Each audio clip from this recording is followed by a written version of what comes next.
एक महत्त्वाची बातमी, आम्ही सुप्रीम कोर्टात जाणार, कोर्ट आम्हाला योग्य न्याय देईल असं अनिल परब यांनी म्हटलंय।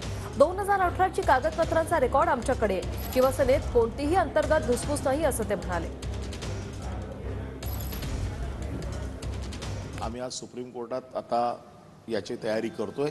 लवकरच सुप्रीम कोर्टात हे प्रकरण येईल आणि आम्हाला पूर्ण विश्वास आहे, ज्या सुप्रीम कोर्टाच्या आदेशाला पायदुळीत उडवलं गेलं, सुप्रीम कोर्ट याची गंभीर दखल घेऊन या बाबतीत योग्य तो न्याय आम्हाला देईल। 2018 ची कागदपत्र सगळी जी निवडणूक आयोगाला दिली होती त्या सगळ्याचा रेकॉर्ड आमच्याकडे आहे। आम्ही तो सुप्रीम कोर्टात जे काही सादर करायचं ते करूच आणि शिवसेनेत कुठली अंतर्गत धुसफूस नाही।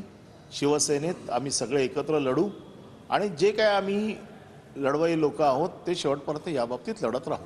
आमदार अपात्रतेचं प्रकरण सुप्रीम कोर्टात जवळपास 8 ते 10 महिने चाललं आणि या सगळ्या प्रकरणामध्ये सुप्रीम कोर्टच्या 5 जजेसच्या बेंचने चौकट घालून, म्हणजे कुठल्या चौकटीत हे प्रकरण बसवायचं यासाठी अध्यक्षांकडे पाठवलं होतं।